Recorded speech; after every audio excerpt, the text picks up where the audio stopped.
Bonjour à toutes et à tous ce matin.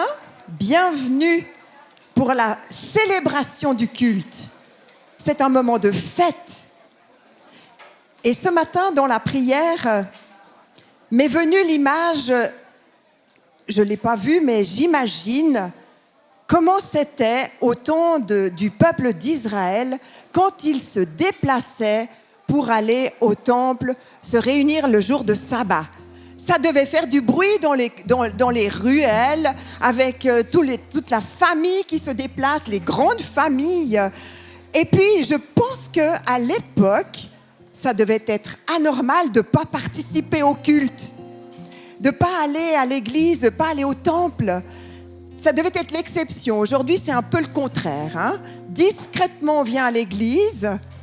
Et puis finalement, on est une petite minorité. Mais nous allons pousser le même cri qu'à l'époque, le Hosanna, parce que c'est vrai, nous sommes heureux d'être là. Alors je vous invite à crier avec moi, Hosanna! Hosanna! Hosanna! Ne soyons pas timides, ne soyons pas honteux d'y pouvoir célébrer ensemble. C'est une joie. Et c'est une joie pour moi de vous accueillir. Vous voyez, je suis bien réveillée. Si jamais vous en doutiez, c'est bon. Et ce culte a une particularité, c'est que nous allons partir en mission. Et avant de partir en mission, j'aimerais faire l'introduction et vous reparler d'un homme qui était admiré dans la Bible. Il y en a beaucoup, mais celui-là a une histoire particulière. Il a été très admiré, puis il a beaucoup souffert. De qui je parle? De Job. Et pourquoi Job était autant admiré, autant respecté? Il dit même, les gens se taisaient sur mon passage. Qu'est-ce qui fait que Job avait cet impact quand il traversait, lui, peut-être les ruelles de son village? Eh bien, je vais le lire. Celui qui m'écoutait me déclarait heureux. Celui qui me voyait parlait de moi en bien. Car je sauvais le pauvre qui appelait à l'aide, ainsi que l'orphelin privé de tout secours. Ceux qui allaient mourir me bénissaient et je mettais la joie dans le cœur de la veuve. J'endossais la justice. C'était mon vêtement. Ma robe et mon turban, c'était ma probité. J'étais l'œil de l'aveugle et les pieds du boiteux. J'étais comme un père pour ceux qui étaient pauvres. Et parfois, la réputation et l'influence de certains ne sont pas liées à leur bonté envers le pauvre, envers le petit. Parfois, c'est parce qu'il a beaucoup d'argent seulement et le pouvoir d'imposer sa dictature. Et là, on voit un homme qui est tout près des humbles, par terre, peut-être à dire un mot à celui qu'on ne voit même plus parce que depuis si longtemps, il est à la porte, n'est-ce pas? Et Job était respecté parce qu'il aimait les pauvres, les orphelins, les sans-abri, ceux qui étaient peut-être sales. Et Dieu nous demande ce matin, puisque nous allons parler de la mission, d'avoir un regard qui change, d'avoir ce regard de missionnaire quelque part, mon voisin, mon prochain. Nous sommes appelés à être en actif, missionnaires dans nos cercles, là où Dieu nous place. La mission, c'est aimer, prendre soin de l'autre. Ce n'est pas forcément de partir jusqu'au bout du monde. Et vous allez voir que Mamie, qui sera là pour nous parler ce matin, a relevé ce défi d'aider ceux qui sont pauvres, peut-être invisibles parfois, oubliés, dont on ne parle pas. Seigneur, merci de pouvoir être ensemble ce matin pour ce temps de célébration. Merci de pouvoir être ensemble ce matin pour te louer avec nos cœurs, nos voix et nos pensées, Seigneur, que tout soit tourné vers toi ce matin et que nous puissions saisir cette portion fraîche que tu as préparée d'avance pour nous et Seigneur, que tu veux nous donner. Seigneur, que nos terrains, nos cœurs soient propices à la recevoir à la laisser prendre racine pour qu'elle puisse porter du fruit, pour qu'elle puisse impacter nos vies d'abord et puis celles de ceux qui nous entourent. Seigneur, merci pour tous les intervenants de ce culte. Seigneur, merci pour ceux qui nous regarderont plus tard ou en ligne. Mais Seigneur, merci de venir toucher nos cœurs en profondeur et de les sonder. Hosanna à celui qui vient. Amen. Amen. On vous invite à vous lever. On va simplement célébrer et accueillir notre Dieu.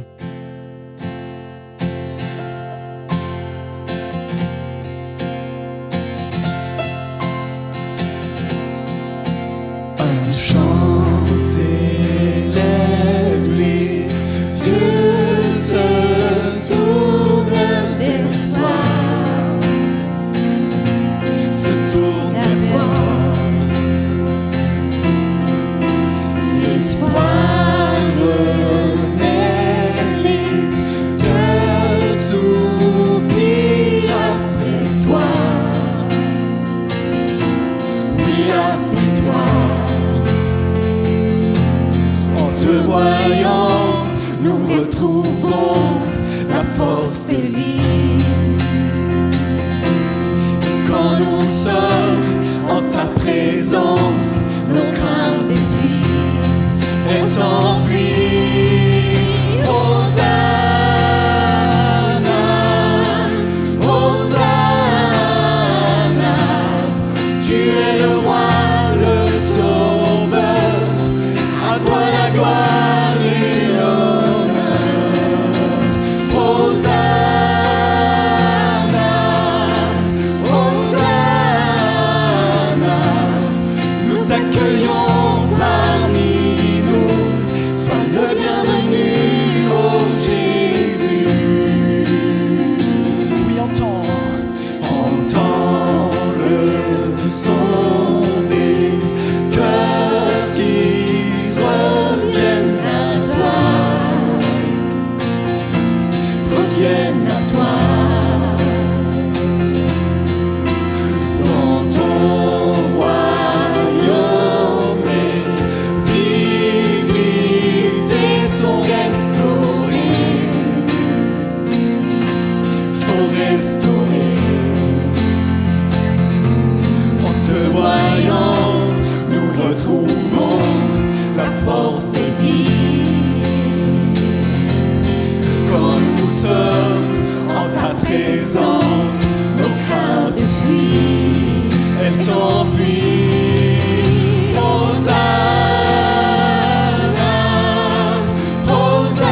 Hosanna, tu es le roi, le sauveur, à toi la gloire et l'honneur. Hosanna, Hosanna, nous t'accueillons parmi nous. Sois le bienvenu, ô Jésus. Alléluia. Hosanna est un cri qui veut dire Alléluia, mon sauveur arrive. Il était déclaré par tout le peuple d'Israël alors que Jésus arrivait sur son âne et qu'il était acclamé par tout ce peuple qui voyait Jésus arriver. Alors à notre tour, déclarons aussi ce cri de joie. En te voyant, nous retrouvons la force des vies. Quand nous sommes en ta présence, nos craintes fuient. Oui, déclarons en te voyant. En te voyant, nous retrouvons la force de vie. Quand nous sommes en ta présence, nos craintes fuient, elles s'enfuient. Hosanna, Hosanna, tu es le roi, le sauveur, à toi la gloire et l'honneur.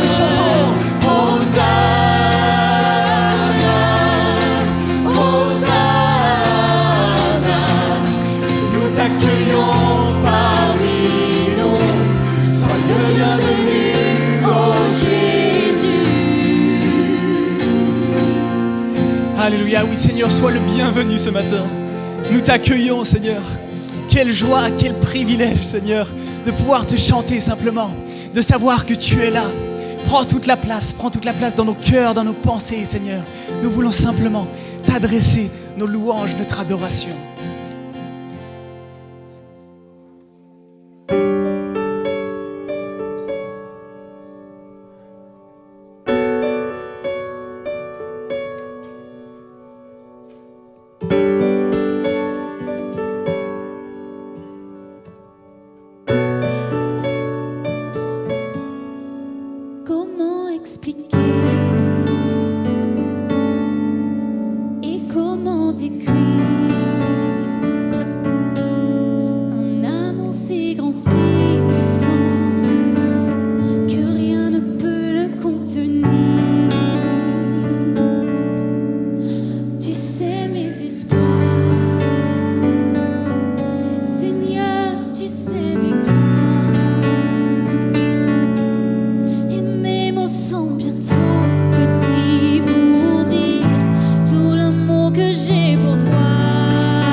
Oui, Seigneur.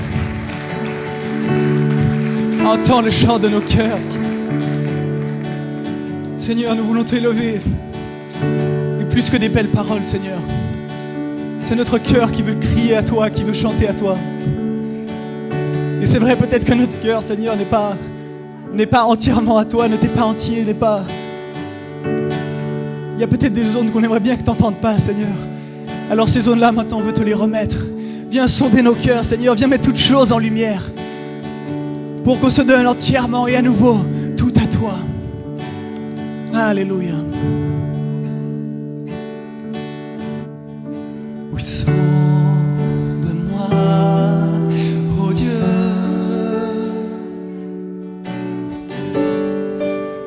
Il connaît mon cœur. Éprouve-moi,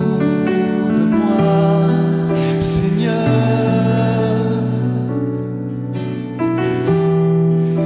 Il connaît mes pensées. Regarde si je suis loin de toi. Regarde si je suis sur une mauvaise voie. Regarde si je suis loin de toi. Et conduis-moi dans toutes tes voies pour l'éternité. Oui, chantons à nouveau. Sonde-moi, oh Dieu.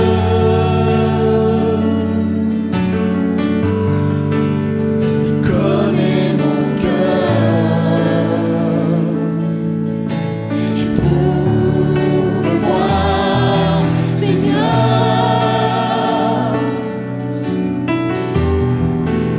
Il connaît mes pensées. Regarde si je suis loin de toi. Regarde si je suis sur une mauvaise voie. Regarde si je suis loin de toi. Et conduis-moi dans toutes tes voies. Oui, regarde, Seigneur. Regarde si je suis loin de toi. Regarde si je suis sur une mauvaise voie. Regarde si je suis loin de toi. Et conduis-moi dans toutes tes voies pour l'éternité.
centré sur toi, Jésus. Oui, je renonce à tous mes faux semblants pour tout centrer sur toi, centré sur toi, Jésus.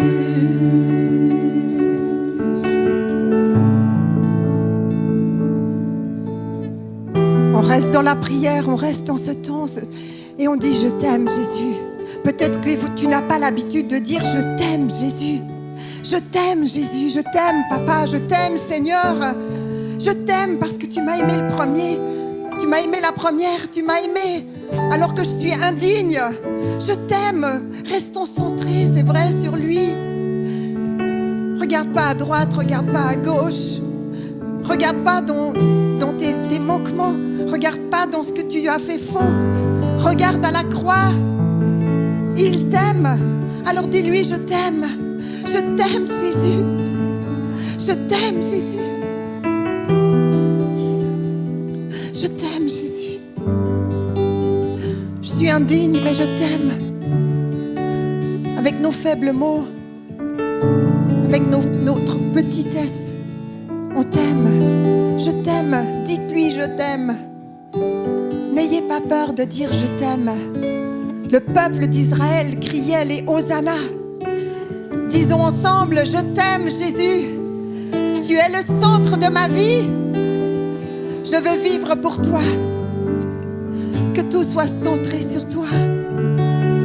Viens, viens, notre secours de notre petitesse, de notre faiblesse. Seigneur, on veut regarder à toi. Seigneur, merci. Merci de ce temps, de cette liberté, de pouvoir te louer.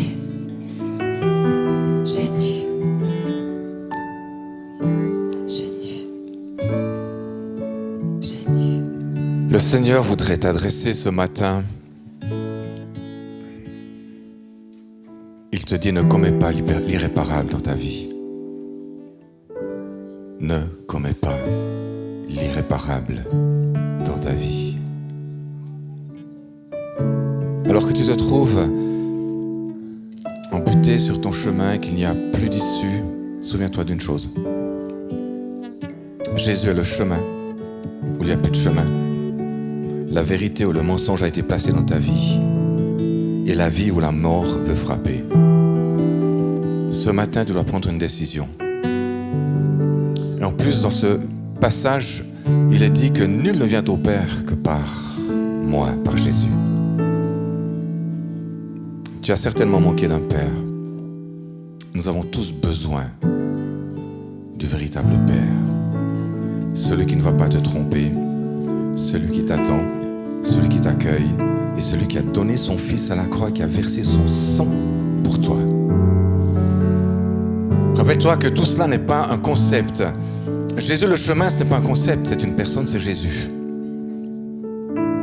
La vérité n'est pas un concept, c'est une personne, c'est Jésus.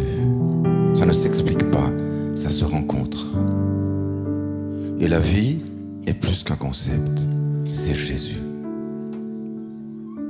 Attends-toi au Seigneur, tu places ta confiance en lui, il agira. Amen.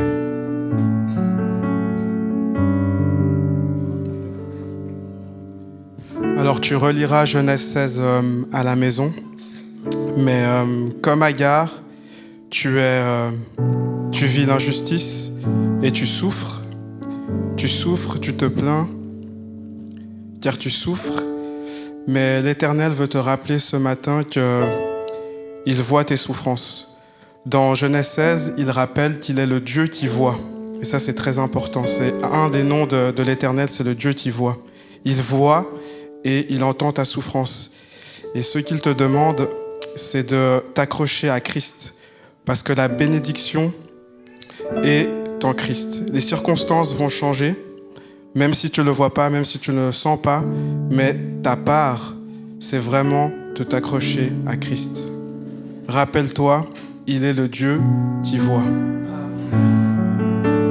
Amen. Et vous allez voir que Jérémie va nous encourager. Amen. Saluez-vous avant de vous rasseoir.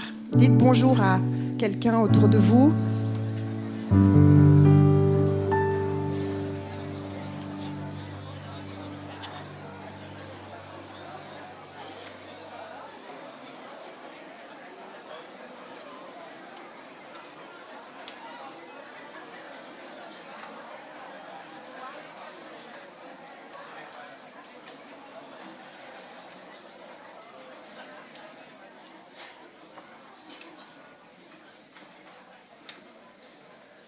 Alors, je profite de demander si quelqu'un nous visite pour la première fois ce matin.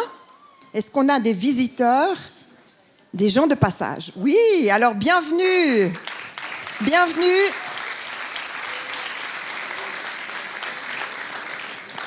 Et pour tous ceux qui d'ailleurs nous écouteraient en ligne, il y a encore de la place dans notre culte. Vous êtes les bienvenus. Pour ceux qui en veulent en savoir plus, il y a le stand d'accueil à l'extérieur. Voilà. Et ce matin, comme je l'ai dit tout à l'heure, nous allons faire un saut en voyage. Nous allons partir en mission. Rassurez-vous, c'est pas dangereux ce matin. Vous n'avez pas besoin de mettre les ceintures ni mettre le parachute. Mais nous allons partir en mission parce qu'il est bon de se rappeler qu'il y a des besoins à travers le globe et que certains se lèvent parce qu'ils ont reçu cet appel dans leur cœur et ils ont obéi. Et on en parlera d'ailleurs de l'obéissance et de la confiance tout à l'heure avec Jérémie. Et surtout, j'aimerais rappeler quand même que la mission que Mamie va présenter tout à l'heure, Mamie, on est partis ensemble en voyage, c'était assez extraordinaire, fait partie aussi de l'union. Donc, pour tous ceux qui ne connaissent pas l'union, qu'est-ce que ça veut dire? Ça veut juste dire que notre église évangélique de Réveil de Genève n'est pas toute seule. Elle a des tas de frères et sœurs en Suisse, 18. Il y en a même jusqu'au Tessin. Donc, nous faisons partie d'un groupe de l'union et on n'est pas tout seul. Donc, ensemble, on va plus loin, non? N'est-ce pas? C'est ça qu'on dit? Ensemble, on va plus loin. Alors, j'invite Mamie à venir me rejoindre. C'est elle qui va vous expliquer comme la genèse aussi de cette petite association qui fait des grandes choses.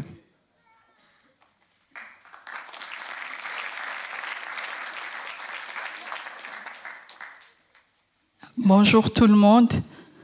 Je crois que vous êtes dans la joie d'être là. La Bible nous dit, nous sommes toujours dans la joie d'aller dans la maison de l'Éternel. Et c'est là aussi que l'Éternel déverse toutes ses bénédictions et la vie pour toujours. Si tu es venu ce matin, tu avais l'impression qu'il n'y avait pas assez de vie en toi, laisse le Seigneur te combler et te donner sa vie, afin que ça coule autour de toi. Nous servons un Dieu puissant, un Dieu vivant. Il agit. Il a agi dans le passé, il agit aujourd'hui, il va agir aussi dans le futur. Il est le même. Personne ne peut venir à lui sans que lui l'attire. Alors on a la grâce et la liberté de se retrouver dans ces pays où on peut louer le Seigneur en toute liberté et puis chanter, écouter la parole de Dieu. C'est une grâce alors qu'il y a nos frères un peu partout dans le monde qui n'ont pas cette liberté que nous avons. Et aujourd'hui, on a l'impression que c'est acquis, mais c'est une grâce. Nous ne méritons vraiment rien. Merci Claire pour la présentation. C'est vrai qu'on a fait une mission avec Claire au Congo. Je ne suis pas seule ce matin, je suis venue aussi avec mon mari.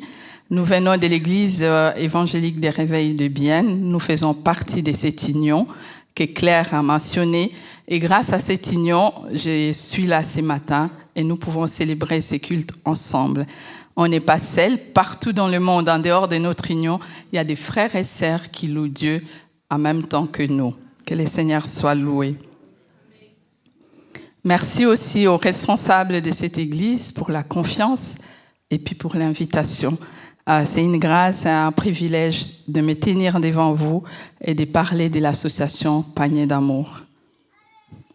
Panier d'Amour est une association qui a été fondée par moi-même en 2011 et on a vu la fidélité de Dieu. On peut commencer tout petit avec rien, mais le Seigneur est celui qui pourvoit à tous ses besoins. Panier d'Amour est aussi soutenu par l'Union. Ça a été soutenu déjà par vos dons de l'offrande de Noël et ensuite Panier d'Amour a été intégré dans les projets de notre union des églises des réveils.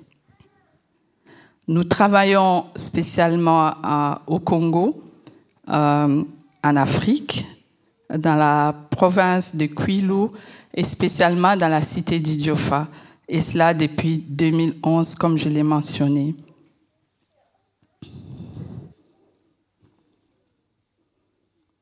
Nous avons différentes actions avec Panier d'amour.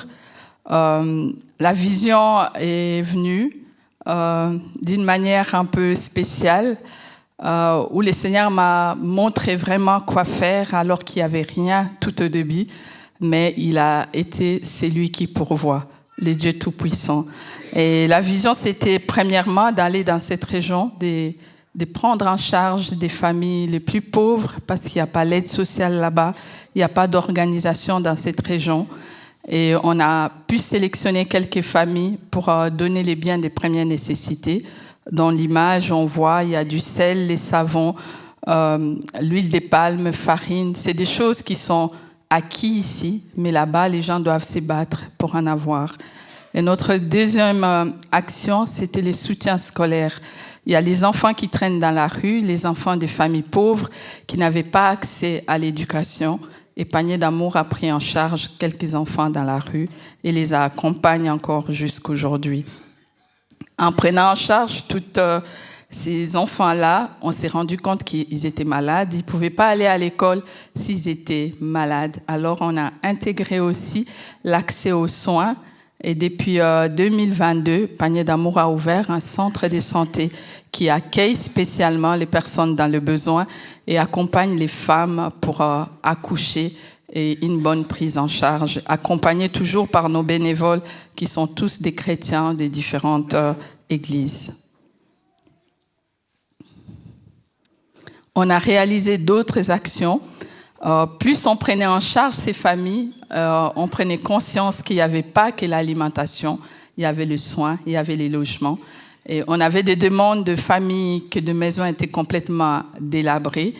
Quoi faire s'il y a un enfant qui habite dans cette maison, elle ne peut pas bien dormir et puis ne peut pas aller à l'école étudier dans de bonnes conditions. On a mis en place l'aide au logement. Avec 50 à 100 francs, on pouvait acheter des paquets de paille pour reconstruire juste une maison. Ce n'est pas des maisons avec des chambres, c'est juste une grande pièce et toute la famille vit dedans. Après une année ou une année et demie, on s'est dit qu'est-ce qu'on fait avec ces familles. Au départ, il y avait 115 familles. Est-ce qu'il faut continuer à les nourrir ou il faut réfléchir autrement? On a mis en place l'aide à l'autonomie. On a regroupé 10 familles ensemble. On a mis un fonds. On a engagé quelqu'un pour faire les suivis. Et toutes ces femmes se sont mises au marché pour vendre des légumes, des tomates, la farine. Et après, ils pouvaient quitter notre accompagnement. On gardait juste les enfants, mais on intégrait d'autres personnes et c'est ainsi de suite par année. En janvier, on change, on fait des turnus, on prend d'autres personnes.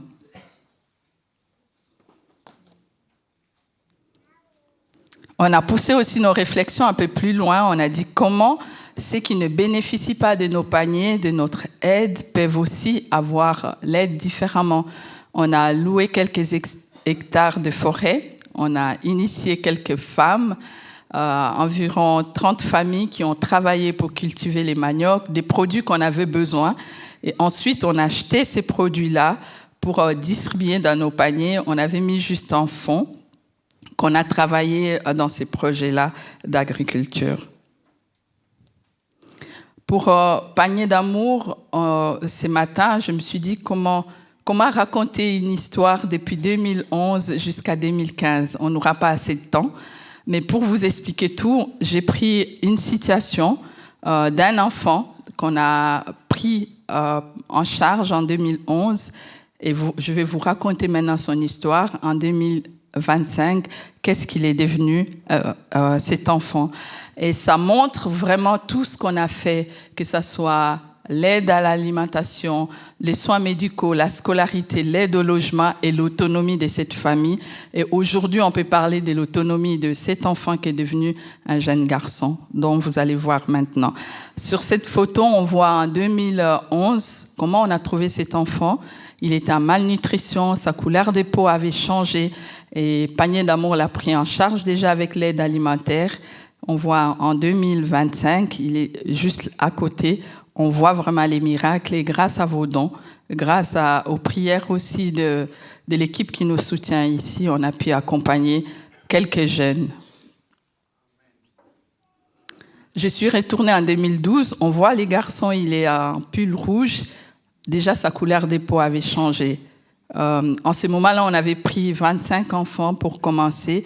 On a perdu quelques enfants parce qu'on est arrivé très tard, mais on a pu sauver aussi quelques enfants. Panier d'Amour travaille avec des bénévoles qui sont toujours sur les terrains et tous membres de différentes églises de la cité qui visitent. Au fait, c'est réparti des quartiers avec un responsable. Et là, c'est lors d'une visite dans cette famille, une grande famille. On voit la maman, les papas et les restes des enfants. Et des jeunes. Dans cette famille, on a pris en charge 3 enfants. Panier d'Amour donne le kit scolaire qui est soutenu par l'Union.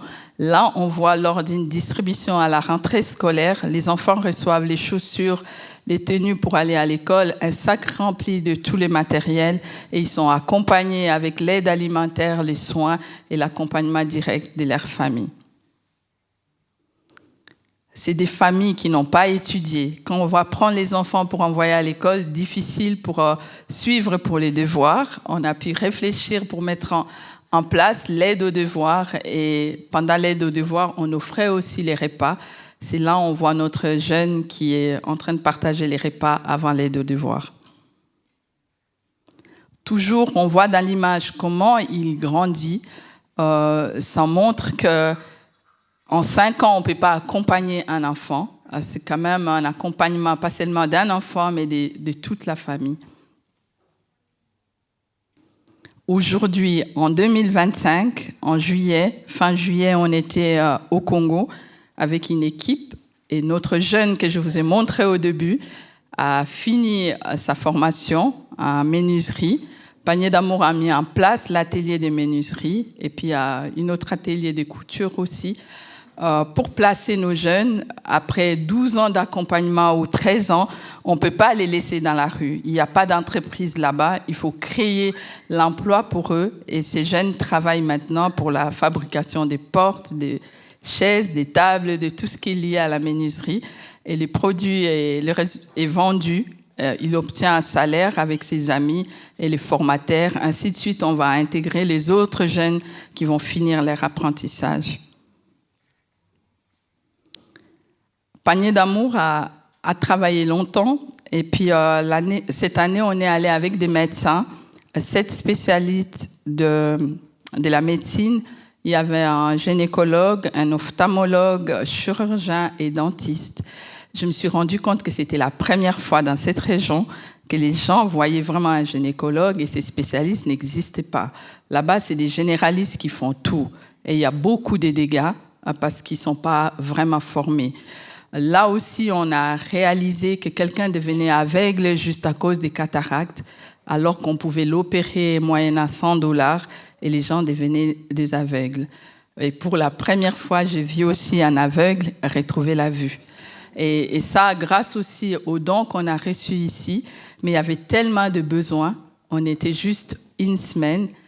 Quand on partait, il y avait des gens qui venaient des villages éloignés qu'on ne pouvait pas prendre en charge. Et on réfléchit pour retourner en 2026 et pour acheter les médicaments, pour soigner par 3 semaines. Par rapport à ce qu'on a fait en une semaine, on a besoin de réunir autour des 10 000 pour voyager avec cette équipe de médecins, tous congolais, qui ont étudié à l'étranger, mais qui vont donner les soins à la population sur place. Et pour continuer à accompagner nos enfants qui sont devenus adultes aujourd'hui, qui finissent leur apprentissage, on aimerait aussi ouvrir, en plus de l'atelier de couture et des maçonneries, on aimerait ouvrir des menuiseries et un centre d'informatique pour donner à ces enfants un peu du travail. Et pour cet atelier, on a besoin aussi d'un financement de 3 000 francs. C'est juste pour acheter des matériels pour eux. On a déjà un terrain, un lieu où ils peuvent travailler. Je vous remercie vraiment pour votre attention. Le peu qu'on peut donner ici pour Panier d'amour, ça va directement là-bas. Toute l'équipe suisse est bénévole.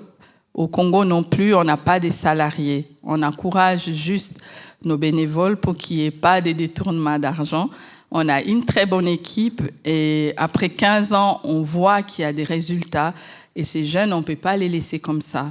Avec un centre de santé aussi qui accueille que les plus pauvres, on aimerait quand même continuer. Et au travers de ça, on témoigne aussi l'évangile et l'amour de Dieu auprès de ceux-là qui souffrent. Ils n'ont rien fait, ils n'ont rien. Nous, on n'a rien fait, mais on a quand même un peu tout. Et si vous voulez savoir plus sur Panier d'amour, vous pouvez aller sur les sites. Toutes ces choses que j'ai parlé rapidement, vous allez voir des images et puis avoir un peu plus d'informations. Que le Seigneur vous bénisse.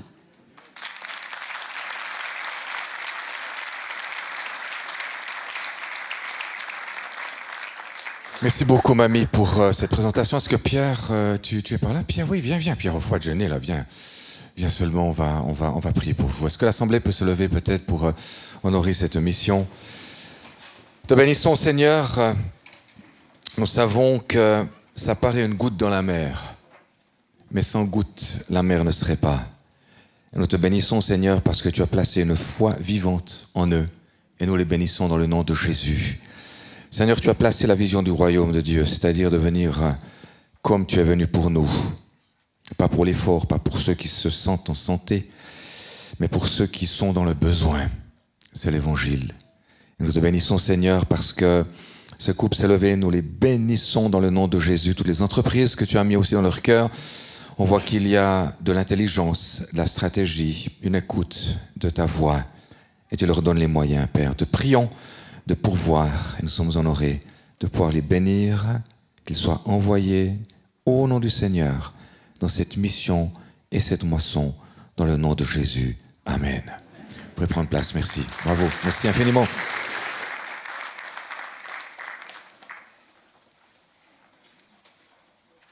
Ce matin, on va aborder une thématique qui est belle, c'est notre confiance en Dieu et notre obéissance.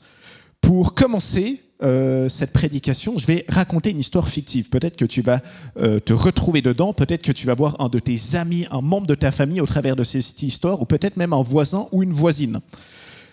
Donc cette histoire, il n'y a qu'une seule personne, il s'appelle Jean. Jean, il veut se mettre des nouveaux objectifs dans sa vie. Il veut commencer à faire du sport avant d'aller au travail.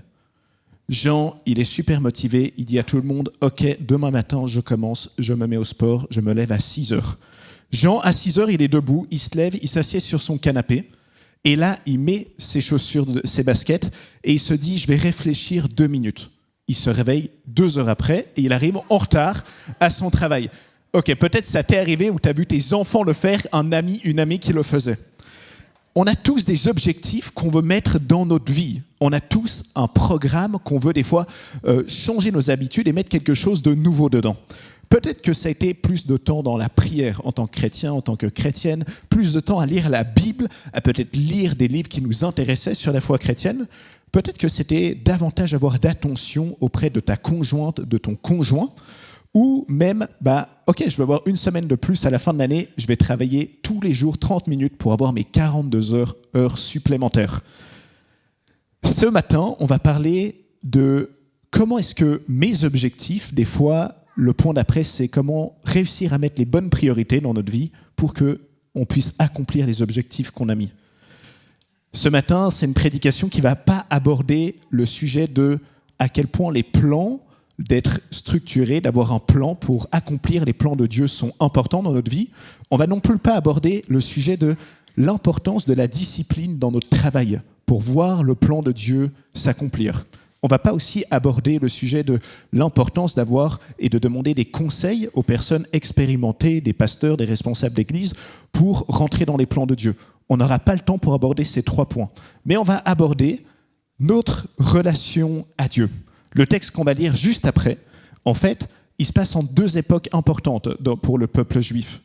En fait, c'est l'époque des patriarches, là où on connaît tous les grands leaders. Moïse, par exemple, l'époque où, en fait, c'est souvent des tribus, des clans, où la famille est importante. Et juste après cette époque, c'est l'époque nationale, juste où Israël va commencer à être construite comme une nation. Ce qui va changer, c'est quoi ? C'est qu'il y aura la mise en place d'un temple, de culte, la mise en place d'un régime politique, d'une structure politique.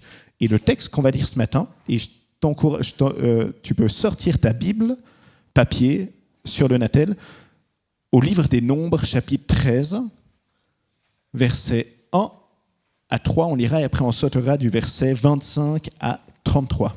Et on lira juste après un autre texte. Donc ce texte se trouve entre ces deux grandes époques. L'époque où Israël est constitué de peuples, de familles, de tribus, et l'époque juste avant où Israël devient une nation avec un système politique.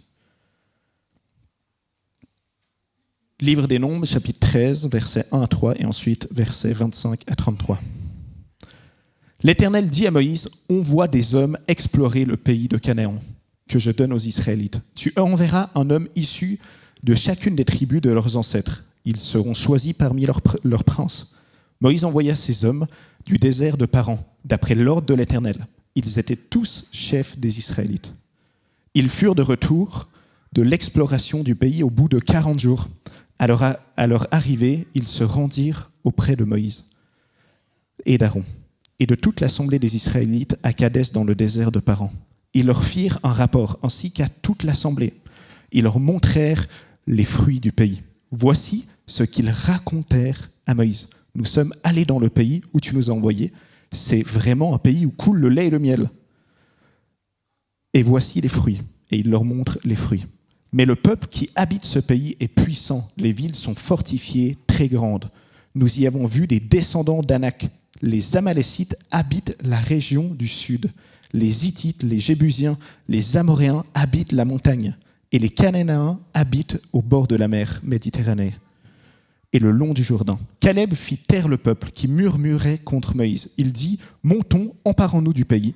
Nous y serons vainqueurs. » Mais les hommes qui l'y avaient accompagné dirent, « Nous ne pouvons pas monter contre ce peuple, car il est plus fort que nous. » Et ils dénigrèrent devant les Israélites le pays qu'ils avaient exploré. Ils dirent, « Le pays que nous avons parcouru pour l'explorer est un pays qui dévore ses habitants. Tous ceux que nous y avons vus sont des hommes de haute taille. Nous y avons vu les géants, les descendants d'Anak, qui sont issus des géants. À nos yeux et aux leurs, nous étions comme des sauterelles. » On peut prendre le deuxième texte, le chapitre d'après, Nombre 14, verset 1, et après on sautera du verset 5 au verset 9. Toute l'assemblée se souleva et poussa des cris, et le peuple pleura pendant la nuit. Moïse et Aaron tombèrent le visage contre terre devant toute l'assemblée réunie des Israélites. Membres de l'équipe qui avait exploré le pays, Josué, fils de Nun, et Caleb, fils de Jephunnée, déchirèrent leurs vêtements et dirent à toute l'assemblée des Israélites, « Le pays que nous avons parcouru pour l'explorer est un pays très bon, excellent. Si l'Éternel nous est favorable, il nous y conduira et nous le donnera. C'est un pays où coule le lait et le miel. Seulement ne vous révoltez pas contre l'Éternel et n'ayez pas peur des habitants de ce pays. Car nous ne ferons d'eux qu'une bouchée. Ils n'ont plus de protection de l'Éternel. Ils n'ont plus de protection et l'Éternel est avec nous. N'ayez pas peur d'eux. » Amen. Cette histoire, c'est l'histoire où Moïse, sous l'ordre de Dieu, envoie 12 personnes qui représentent une tribu, chacun d'Israël, pour aller explorer le pays de Canaan. Dans ces 12 personnes, il y a 10 espions et Caleb et Josué. Ce qui est intéressant, c'est qu'ils vont tous avoir le même verdict. Ils vont dire il y a des villes fortifiées, c'est un pays qui est abondant d'un point de vue économique, et en fait, c'est vraiment là où Dieu nous veut. C'est un Dieu nous veut là-bas, il nous les a demandé d'y aller. Et en fait, ils vont voir la même chose, ces 12 personnes. Mais ce qui est intéressant, il y a un rapport qui est fait par une majorité, qui va plutôt relever et souligner en fait la difficulté. En fait, les 10 espions, ils vont vraiment juste exposer aux gens devant eux la difficulté qu'il y aura à aller en Canaan, aller là où Dieu nous demande. Il y aura des difficultés. On voit que les personnes qui sont fortes, les villes qui sont fortifiées. Et il y aura un rapport minoritaire d'un petit groupe. Sur ces 12 personnes, c'est Caleb et Josué. Ils vont voir les difficultés, eux. Mais par contre, ils vont rappeler de ne pas avoir peur devant ces difficultés. Et ils vont rappeler que Dieu est avec le peuple, que Dieu les portera, le peuple. Mais au lieu d'encourager le peuple, les 10 espions vont plutôt décourager le peuple. Qu'est-ce qu'on voit déjà entre ces 10 espions et Caleb et Josué ? La première chose, c'est que c'est comme si la confiance, c'est le synonyme de la foi d'un point de vue biblique. Ma confiance, ma foi en Dieu va changer mes perspectives devant les situations qui se trouvent devant moi dans ma vie, devant des nouvelles étapes, devant peut-être une situation difficile. Et on le voit très bien là. Il y a le rapport des 10 espions, où en fait, ils voient la même chose, mais ils ne vont pas avoir confiance en Dieu. Et il y a le rapport de Josué et Caleb, où il y a une confiance, un appui en Dieu, et ils vont voir des autres perspectives. Ce qui est intéressant, c'est que Dieu va montrer vraiment que c'est une promesse qui vient de sa part. Ce n'est pas une promesse qui vient de nulle part. Ça vient de qui il est, parce que dans le texte, on voit qu'à la fin de ces 40 jours pour explorer le pays, pour voir si ce pays est vraiment fertile et abondant, ils vont ramener du fruit avec eux. Ils vont dire au peuple, regardez, on a pris quelque chose qui vient de là où on a exploré et c'est vraiment bon et abondant. C'est juste la parole que Dieu nous a donnée, qui nous a dit que ce pays était bon et abondant. En fait, c'est la réalité. On vous donne ce fruit. Alors en gros, ils l'exposent devant le peuple et ils disent, regardez, ce que Dieu nous a dit, c'est vraiment juste. Quelque chose est là-bas. Mais là, les espions remettent en question cette conclusion et rappellent toutes les nations qu'il y a à faire, les obstacles insurmontables, et ils vont pas avoir cette confiance dans la confirmation, en fait, de Dieu que c'était pour eux ce projet, que c'était pour eux ce pays de Canaan. Il y avait comme une barrière mentale, et on a tous des barrières mentales dans nos vies, des choses qui nous empêchent d'avancer. Ces barrières mentales, elles peuvent avoir plein de racines dans notre cerveau. Par exemple, le doute permanent des promesses de Dieu. Peut-être tu as tout le temps peur de ce que Dieu ne va pas accomplir ses promesses, qu'il n'est pas présent avec toi. La peur de l'échec. Quand Dieu te demande de faire quelque chose, tu as peur de ce qu'il te demande d'entreprendre. Ces 10 espions, ils avaient ces barrières mentales pour arrêter les projets de Dieu. Il y a peut-être une autre barrière mentale dans nos têtes, ça peut être l'attachement au passé. De dire « Ah, c'était meilleur avant, je ne vais pas avancer ». La comparaison avec les autres. Le découragement face aux difficultés et aux épreuves. Il y a une difficulté, j'arrête. L'autosuffisance. Mais là, en fait, j'ai pas besoin de Dieu. J'ai une bonne nouvelle pour toi. Ce que Dieu va te demander de faire dans ta vie, en fait, ce sera impossible si tu ne t'appuies pas sur Dieu. Ça va de toute façon, à un moment donné, te sembler te dépasser. C'est une bonne nouvelle, parce que ça veut dire que tu es vraiment dans le plan de Dieu, tu dois dépendre de lui. Une autre barrière mentale, ça peut être la peur du changement, le statu quo. Et des fois, dans notre vie chrétienne, on va devoir pas avoir peur de ce changement et de refuser un statu quo majoritaire qui dit « mais là, c'est pas possible. Là, je ne vais pas avancer. » En tant que chrétien, que chrétienne, dans nos vies, il y aura des moments « non, je refuse ce statu quo ambiant. » Il y a une réalité où Dieu nous y envoie. Ils ont ramené ce fruit qui est juste la preuve de cette promesse. De se rappeler que le Seigneur est avec toi, qui va te porter pour accomplir les projets qu'il a pour toi, qui va te donner la force et aussi les victoires. Mes perspectives changent quand je m'appuie sur Dieu, quand j'entretiens ma relation avec lui, quand en théologie on dit on communie avec Dieu, quand il y a cette communion avec l'Esprit de Dieu. Ok, au tout début, on a dit il y a mes objectifs, il y a mes priorités, l'accomplissement de mes objectifs. En tant que chrétien et chrétienne, on doit plutôt dire il y a l'objectif de Dieu, ma confiance en lui, et après l'accomplissement de ses promesses.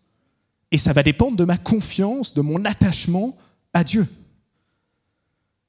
Une des choses qui peut me faire louper les objectifs de Dieu dans ma vie, c'est ce manque de confiance, ce manque d'attachement à Dieu. J'aime beaucoup 2 pasteurs Timothée Keller qui donne une définition de la confiance. Il dira ça de la confiance. Qu'est-ce que la confiance chrétienne? La confiance, c'est accepter ce que Dieu met sur votre chemin, que vous le compreniez ou non. Rick Warren le dira comme ça. Faire entièrement confiance à Dieu signifie avoir la foi qu'il sait ce qui a le mieux pour votre vie. Vous attendez de lui qu'il tienne ses promesses, qu'il vous aide à résoudre vos problèmes et qu'il accomplisse l'impossible lorsque cela est nécessaire. Amen. Ok, là on est dans une histoire où Caleb et Josué sont devant un groupe qui ne veut pas changer. Ce groupe qui ne veut pas changer, je ne sais pas si tu as déjà fait du management de changement. Ok, on a tous fait du management de changement. Peut-être que tu as été en vacances avec ta famille, tes enfants, et là d'un coup le pneu est cassé et en fait tu dois le changer. Ok, il y a 3 enfants dans la voiture, comment on fait? Là, il y a un changement par rapport au projet initial, où on devait rentrer chez nous facilement. Ça, c'est du management de changement. Tout le monde l'a fait. Management de changement plus facile, on doit faire une grillade et bam, on n'a plus les charbons. Ça, c'est plus simple. On va au magasin, on achète. Le management de changement, Evers Rogers, va donner cette loi à l'ouverture au changement qu'un groupe a. Dans un groupe, il y a 2,5%, c'est des précurseurs. Ça veut dire que tu leur donnes une vision, il y en a 2,5 qui courent directement après cette vision et qui disent « ça va être trop beau ». Après ces 2,5, tu en as 13% qui sont des visionnaires. Eux, ils ne courent pas, ils marchent après les nouveaux projets. Donc là, tu as 15,5% où ce n'est pas difficile de les faire changer. Et entre eux et les autres, il y a un abîme qui se fausse. L'abîme, après eux, c'est 34% d'un groupe, c'est les pragmatiques. Et après les pragmatiques, c'est ceux qui sont encore plus durs au changement, c'est les conservateurs. Là, il y en a de nouveau 34% dans un groupe. Et après les conservateurs, il reste encore 16%. Ça, eux, ils ont pour mission la garde. On ne va pas bouger. En fait, eux, leur mission, c'est « Hey, tu peux m'expliquer, me dire que tout va bien aller, je ne vais pas bouger, moi. » Ok, ça c'est dans le management de changement dans un groupe. Pas que. Si on regarde ce texte, ce qui est intéressant, c'est Caleb et Josué, ils sont devant un groupe, on dirait, il y a 98% de conservateurs. Ils ne veulent pas bouger, eux. Ok, si on regarde le texte, le groupe, au départ, on ne sait pas s'il était contre ou pour ce projet. Mais en fait, c'est les 10 espions qui vont amener des ragots, qui vont amener de la médisance dans le groupe. Des commérages, tu sais, des « on a dit que ». Et en fait, ça commence par ces 10 espions.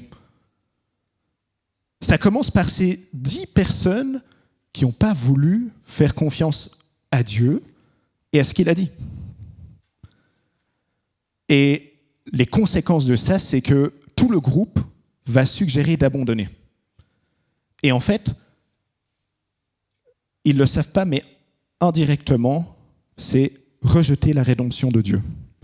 Ce groupe-là, il sortait d'esclavage, il devait recevoir un pays, et il devait recevoir ce pays pour avoir une famille, pour avoir des familles, pour pouvoir faire un travail qui les épanouissait.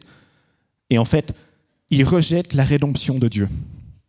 Ils disent, nous, on sait mieux que Dieu, et on va rejeter sa rédemption pour nous, on va rejeter les plans qu'il a pour nous, et on va faire comme on veut. Par le manque de foi de ces espions, les ragots, les commérages, les on a dit que, qui est transmis au peuple, en fait, ça va engendrer des choses qui ne sont pas chouettes pour les responsables de ce peuple. C'est déjà, ce peuple va se révolter contre leurs dirigeants, contre Moïse et Aaron, contre les responsables religieux. Ils vont se révolter. Alors si ça restait que là, ça allait. Mais on voit d'abord qu'ils se révoltent contre les responsables religieux, mais ensuite ils se révoltent contre Dieu. En fait, on questionne Dieu et malgré les promesses de Dieu. En rejetant le plan complet de la rédemption de Dieu, en fait, ils ne vont pas avoir, cette génération, ne vont pas avoir la possession de ce pays de Canaan. à ce moment-là, ce qui est intéressant, c'est qu'on voit le cœur de Caleb et Josué. Le peuple ne veut pas suivre, mais eux, ils ne vont pas les critiquer. Eux, ils retournent vers le peuple et ils vont essayer de les convaincre, de les réintégrer dans ce plan de rédemption.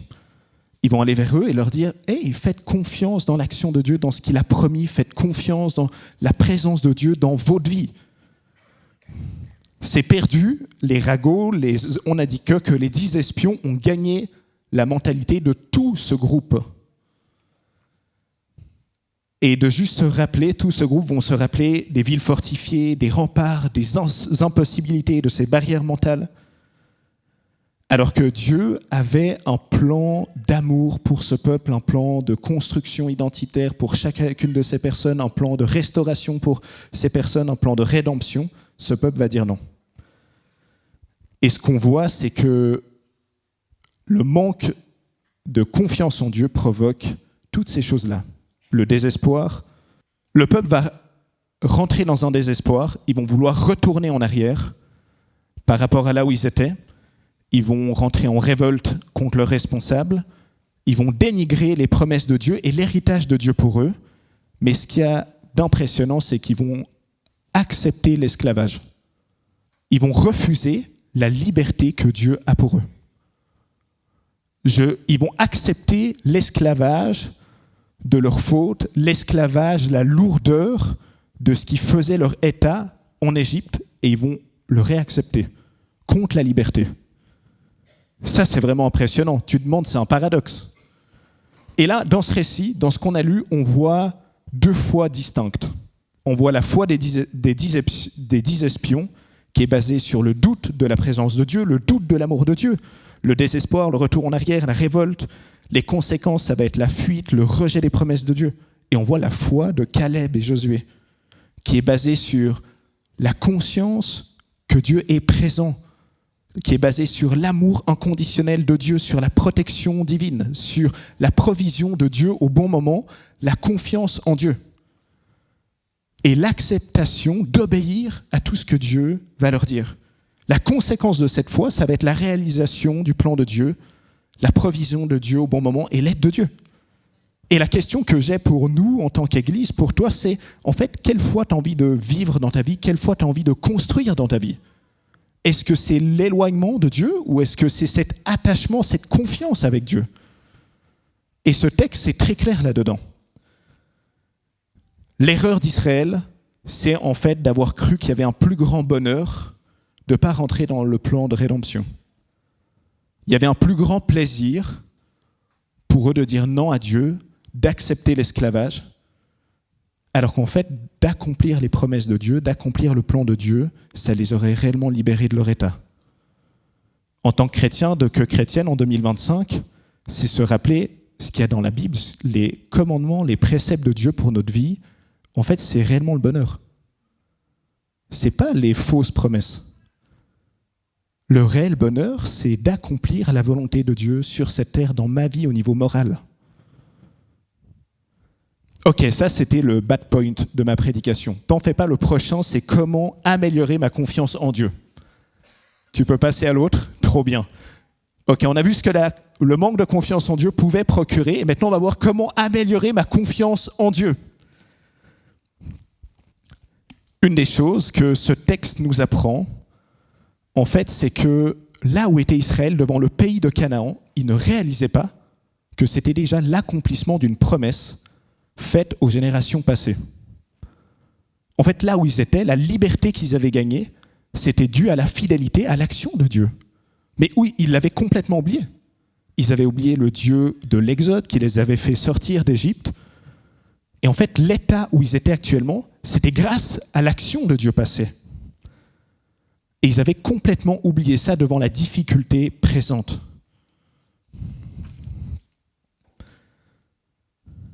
Et en fait, le fruit qui est rapporté, c'est en fait le rappel de l'action de Dieu, de la fidélité de Dieu, mais dans le moment présent. Donc il y a autant le rappel de ce que Dieu a fait dans le passé, il y a 10 ans, quand tu es devenu chrétienne, chrétien, peut-être une action de Dieu miraculeuse, des choses qui se sont passées, un travail trouvé où Dieu a ouvert les portes pour un appartement, En fait, plein de choses que Dieu a déjà fait. Rappelle-toi de ses actions. Ta foi est construite sur des choses aussi concrètes que tu as vécues en tant que chrétienne et chrétien. Et ce que Dieu a déjà fait, amen, gloire à Dieu. Mais il y a ce fruit, juste après cette expédition, qui est ramené. Et il y a quelque chose, peut-être cette semaine, il y a moins de 10 jours que Dieu a fait. Et ça, il faut voir dans nos vies, quand il y a ces changements, dans ce management de changement, ce que Dieu fait maintenant. Qu'est-ce qui encourage ta foi? Qu'est-ce qui alimente cette confiance en Dieu maintenant, les 10 derniers jours? Qu'est-ce qu'il y a que Dieu a fait qui alimente cette confiance en Dieu? Donc il y a autant se rappeler les choses qu'il a fait il y a longtemps que les choses les 10 derniers jours, aujourd'hui, actuellement. Dans notre vie, dans nos objectifs, ce qu'on a, ce que Dieu nous met à cœur, on croit souvent que c'est comme ça. Il y a le point A, le point B, l'objectif, ça va être tout droit. Ok, alors là, je ne m'adresse pas à la génération du groupe de jeunes, donc vous savez déjà que ce n'est pas comme ça. Généralement, c'est comme ça. Et si je te l'apprends ce matin, je suis désolé. Et en fait, ce qui est intéressant, c'est quand il y a des virages de vie dans nos vies, quand il y a des changements, quand il y a ce management de changement, en fait, c'est là, dans ces moments où on doute, où on doit aller rechercher les moments où Dieu a été fidèle. Pour asseoir notre action sur la certitude que Dieu est avec nous et qu'il va refaire les mêmes choses. Donc il y a autant le regard de la fidélité passée que le regard autour de nous aujourd'hui. Qu'est-ce que Dieu a fait? Amen. Amen, amen, amen, c'est beau. On va revenir sur ce fruit qu'ils ont rapporté. Le fruit qu'ils ont rapporté de cette expédition, c'était la preuve concrète de la bénédiction de Dieu, qu'ils avaient complètement oublié. L'optimisme, le pessimisme, ils ont choisi la deuxième option. Les espions étaient découragés, et en fait, certaines fois, tu es dans des nouvelles saisons, il y a des choses qui changent, et en fait, on a complètement oublié qu'il y avait eu un changement et qu'il y a quelque chose de nouveau. On est dans une nouvelle étape. Et Dieu fait des choses dans nos vies qu'on doit reconnaître pour dire, mais là, je ne suis plus à l'étape d'avant. J'ai réellement avancé. Il y a un état qui a complètement changé. J'ai grandi. J'accepte cette situation nouvelle et je dois reconnaître la bénédiction de Dieu pour passer à l'étape suivante. Il reste un dernier point pour améliorer notre confiance en Dieu, c'est la prière et l'intercession. On a vu, Moïse et Aaron, quand ils voient le peuple se décourager, ils se mettent à prier. Ils se mettent à prier pour le peuple de Dieu. Ils se mettent à prier pour que le découragement ne gagne pas tout le groupe. En fait, je ne serai jamais Moïse et Aaron, je suis désolé. Mais en fait, personnellement, cette attitude nous montre quelque chose quand le doute commence à venir dans notre vie. Dieu, il n'a pas de problème que tu lui expliques tes doutes et tes difficultés. Des fois, on dit, purée, je ne suis plus un chrétien ou une chrétienne qui a la foi si j'explique mes doutes à Dieu. Je ne suis plus un chrétien, une chrétienne qui avance. Et ça, c'est une erreur. Hein. Tout le livre des psaumes nous indique l'inverse. 2/3 des psaumes, c'est des psaumes où le gars, il se lamente. Hein. Et en fait, tu peux, dans la prière, expliquer tes doutes. Dans tous les psaumes, il n'y en a que 2 qui finissent en tristesse. C'est-à-dire qu'il y a un cycle spirituel. Quand on vient vers Dieu et on se lamente, il y a une joie qui vient. Ou à la fin, on voit des perspectives différentes. Mais comme Caleb et Josué qui avaient confiance en Dieu. Il y a ce même cycle où Dieu comprend notre lamentation et nous donne une force, un zèle, une énergie nouvelle pour avancer là où il y a des difficultés. Amen. On va lire un autre texte qui se trouve dans le livre de Josué, où là, on revoit, mais 45 ans après, 2 personnages qu'on connaît très bien, Josué et Caleb. Tout le peuple part 40 ans dans le désert parce qu'il le désirait. Dieu va dire à un moment donné, je vais te donner ce que tu désires. Et ce qu'il désirait, c'était pas aller en Canaan et aller dans le désert. Donc Dieu accomplit leur volonté de rentrer dans la difficulté. Des fois, on attribue à Dieu des choses qu'on veut, en fait. Quand on refuse le travail et on refuse le combat ou le travail personnel avec certaines choses. Et on va l'attribuer à Dieu. Alors que c'est une erreur. On pêche, là. Ok. 45 ans après, on revoit Josué et Caleb. Ce qu'il y a d'intéressant, c'est qu'on revoit la même énergie, la même fougue, le même feu, le même zélé pour Dieu et son service. On peut ouvrir nos Bibles. Ah oui, le point, c'est ma passion pour Dieu à tout âge. C'est 45 ans après. On peut ouvrir le texte de Josué, chapitre 14, versets 10 à 13. Josué, chapitre 14, versets 10 à 13, c'est 45 ans après le temps dans le désert, il y a une nouvelle génération qui est là. Il y a 45 ans que l'Éternel a dit cela à Moïse, à l'époque où Israël marchait dans le désert. Et je suis aujourd'hui âgé de 85 ans. C'est Caleb qui le dit. Je suis encore aussi robuste que le jour où Moïse m'a confié cette mission. J'ai autant de force que j'en avais alors. Qu'il s'agit de combattre ou de partir en campagne et en revenir, donne-moi donc la région montagneuse dont l'Éternel a parlé à cette époque-là. Tu as appris alors qu'il s'y trouve des Anakim et qu'il y a des villes grandes et fortifiées. Si l'Éternel est avec moi, je les chasserai comme il l'a dit. Josué bénit Caleb, fils de Jephuné, et lui donna Hébron pour héritage. 40 ans avant les deux premiers textes qu'on a lus, Josué dit, mais en fait, ce que Dieu m'a dit il y a 40 ans, 45 ans, je le veux en fait. Je veux accomplir et je vais partir pour conquérir ces territoires. Le feu, le zèle, la passion est toujours là. Caleb, c'est un homme qui est audacieux et courageux, disposé à suivre les directives de Dieu sans relâche et sans se fatiguer. Sa mentalité, l'esprit qui l'animait, ses perspectives étaient proches des perspectives de Dieu. Sa volonté a été façonnée par le Saint-Esprit pour amener et servir dans la volonté que Dieu avait pour lui sur cette terre. C'est la foi et les perspectives de Dieu qui alimentaient toute sa vie. Caleb, c'est l'exemple de la consécration. Et l'Esprit de Dieu l'animait pour accomplir cette volonté sur terre.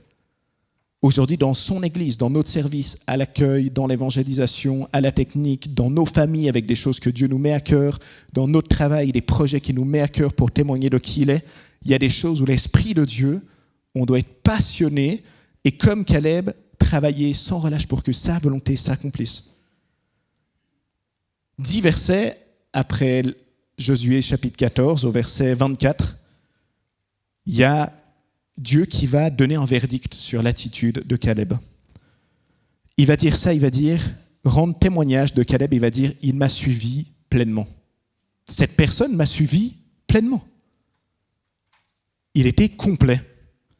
Suivre pleinement, en hébreu, il y a des racines qui vont nous dire qu'il a été rempli, qui débordait, qui faisait des choses sans retenue. Tu peux faire des choses sans retenue dans des choses inutiles.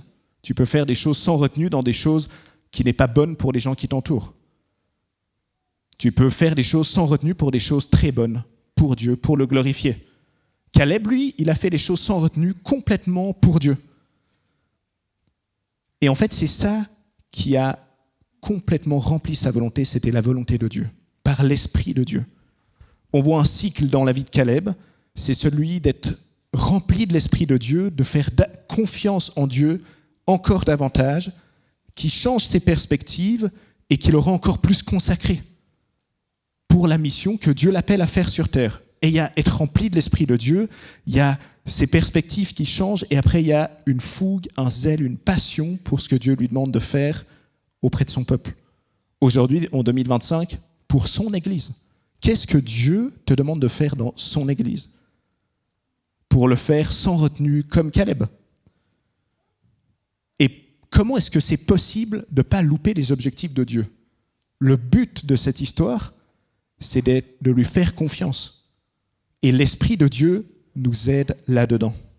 Jésus le dit comme ça dans l'Évangile de Jean, chapitre 7, verset 38. « Celui qui croit en moi, des fleuves d'eau vive couleront de lui, comme l'a dit l'Écriture. » si tu crois en Jésus, son esprit alimente ton aide spirituelle de manière constante et en fait pour accomplir ses plans sur terre. L'esprit qui te permet d'avoir cette même confiance, ce même zèle, cette même fougue de remplir et de répondre à l'appel de Dieu dans ta vie. Je vais t'expliquer un témoignage qui s'est passé dans ma 2e année d'école biblique. J'étais en 2e année de bachelor de théologie en dessus de Vevey à la HET Pro. Et la 2e vague de Covid arrive. Ok, moment de tristesse, tout s'arrête. Les écoles, c'est à distanciel, les salles de sport fermées. Tu peux encore marcher hors des villes, ça c'est possible. Moi, j'étais près de la campagne, donc on allait se balader dehors. Mais c'est le blackout. Et à ce moment-là, j'apprends que je dois retourner à l'armée. Moi, j'avais fait mon armée en service long. Si tu n'es pas suisse, les jeunes Suisses, c'est toujours obligatoire de faire l'armée. Tu peux le faire en 4 mois ou en 9 mois. J'avais fait l'armée en 9 mois, donc en 1 année complète, j'avais plus besoin d'y retourner. Et là, dans le Covid, on reçoit une lettre, il faut retourner à l'armée. Moi, je suis en 2e année d'école biblique et je me dis, oh non, je vais devoir refaire ma 2e année, ça veut dire, je ne peux pas suivre mes cours. Et là, je prenais un temps de louange dans mon école biblique, dans le hall, j'adorais Dieu, et j'entends une voix, et vraiment très fort de Dieu, qui me dit, mais tu vas réussir ton année, Jérémie. Alors, il y a cette voix, ces mots, et je me dis, Seigneur, moi je te fais confiance, on avance. L'école biblique me permet en fait de regarder jusqu'à la fin de l'été tous mes cours. Mais par contre, je dois finir mes devoirs dans les dates qui sont données. Je peux juste les déplacer de 2 semaines sans pénalité sur la note. L'armée, extraordinaire, on n'a que des appartements pour notre section de 6. Et on a des chambres de 2 places, avec des tables pour travailler. Donc tout se met en place. Je devais travailler en été pour économiser de l'argent. Et là, je trouve pile le bon nombre de semaines pour mettre de l'argent de côté, pour économiser pour l'année. Et là, tout se met en place. Je réussis ma 2e année. Alors que quand j'ai reçu cette parole, il n'y avait rien qui disait « tu vas l'avoir ». Dieu a tout mis en place du côté de l'armée, du côté de mon école biblique, au niveau financier pour trouver du travail, pour économiser pour ma 3e année. Et je rentre en 3e année sans avoir besoin de rattraper des cours de 2e année. Amen. Et en fait, qu'est-ce que Dieu te dit dans ta vie par rapport à sa volonté? Où on doit juste lui faire confiance. On va passer un temps de prière maintenant. Est-ce qu'on peut fermer les yeux là où on est?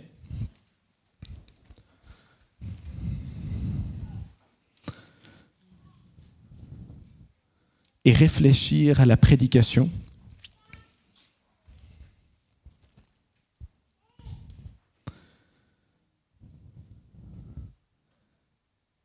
Cette confiance en Dieu pour accomplir ses objectifs sur terre dans ma vie.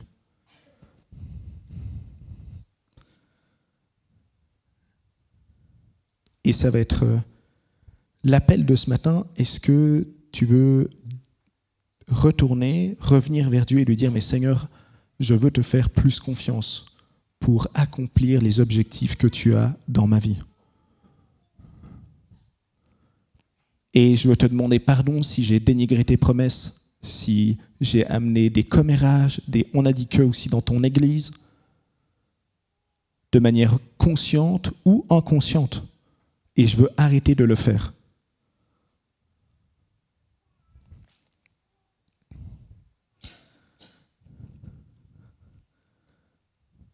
Et la 2e question, c'est, moi je vous l'ai compris aussi pour, si tu as envie du don de foi, une foi démesurée qui pourra te faire accomplir vraiment les projets des fois impossibles que Dieu te mettra à cœur.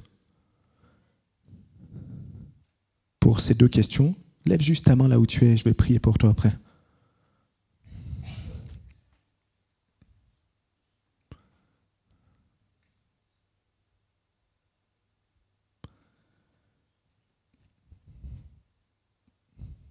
Si tu as répondu à ces 2 questions, mets tes mains comme si tu recevais un cadeau devant toi et je vais prier pour toi. Jésus, je te prie pour toutes ces personnes. Je te prie de nous renouveler de ton esprit, de cette passion, ce zèle à tout âge comme Josué et Caleb pour avoir tes objectifs dans ma vie. Les objectifs que tu as pour moi dans cette église, dans le service, dans des projets peut-être au niveau de mon quartier d'évangélisation. Jésus, peut-être recommencer à discuter avec des gens pour leur partager ma foi au niveau familial, du voisinage. Seigneur, Jésus, renouvelle de ton esprit et amène une confiance plus grande dans l'accomplissement de tes promesses. On veut te demander pardon, Jésus, quand on a aussi amené des ragots dans l'église. On veut te demander pardon quand on a amené des « on a dit que » alors que ce n'était pas vrai. Aide-nous à mieux parler de tes possibilités. Aide-nous à être des Caleb et des Josué auprès de ton Église, dans mon groupe de maison, au culte, au groupe de jeunes, dans le groupe des aînés. Apprends-nous ça. Et Seigneur, maintenant, moi je te prie pour les gens qui désirent ce don de foi. Seigneur, donne ce don de foi, tout ton peuple à la fois. Mais Seigneur, il y a des gens qui ont un don qui nous impressionne. Et Jésus, moi je te prie de donner ce don-là aux gens qui le désirent, Seigneur. Envahis ce lieu, Saint-Esprit, et Jésus vient déposer ce don de foi dans la vie des gens qui le désirent. Descends, Saint-Esprit, et touche nos cœurs là-dedans. Amène ce don de foi. Amen. Amen.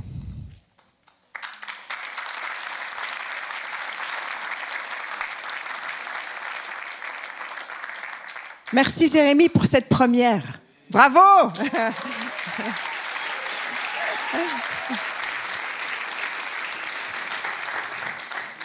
Et ça m'a fait penser qu'un jour, mon Nicolas, que beaucoup connaissent, m'a offert un pot vide. Il m'a donné des petits post-it et il m'a dit « Maman, chaque fois que quelque chose tu vis avec Dieu, écris-le, mets-le dans le pot. » Alors j'ai commencé, je n'ai pas fini, mais ça vaut la peine. Ça vaut la peine parce que vous êtes d'accord, on est très vite oublieux. Tellement oublieux que si je vous posais la question à tous, qu'est-ce que c'est les dernières fois où tu as vu Dieu agir, que ce soit pratique, que ce soit spirituel? On aurait de la peine parfois à réfléchir, mais oui, c'est vrai qu'on...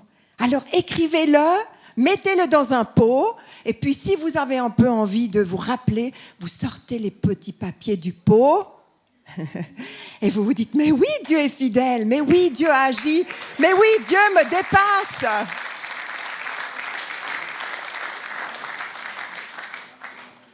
On a vécu un bon moment, c'est des fois difficile de s'en aller, n'est-ce pas?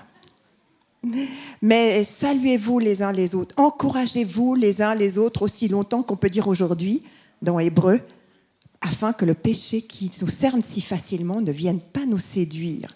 Donc on a un rôle les uns avec les autres, s'encourager et puis prendre des nouvelles. Tu te sens moins bien, je prie pour toi. Tous, on est appelés à prier les uns pour les autres. Alors je prie pour vous, mais on se lève ensemble. Seigneur, merci pour cette bonne portion généreuse de ta parole ce matin. Merci parce que tu viens nous parler à chacun d'une manière si fine, si ciselée comme de la dentelle. Seigneur, tu connais le cœur, tu nous as sondés, tu sais ce dont on a besoin ce matin, tu sais sur quel domaine tu voudrais encore nous attirer plus près de toi. Seigneur, nous faire voir avec tes yeux la fidélité, l'objectif, les projets. Seigneur, de regarder avec tes yeux. Seigneur, on prie de ne pas faire partie des 10, mais d'être des Caleb et des Josué. Seigneur, je prie pour que toute notre Église puisse être un témoignage de ta gloire, de ta fidélité et de la victoire dans l'épreuve. Amen. Soyez bénis.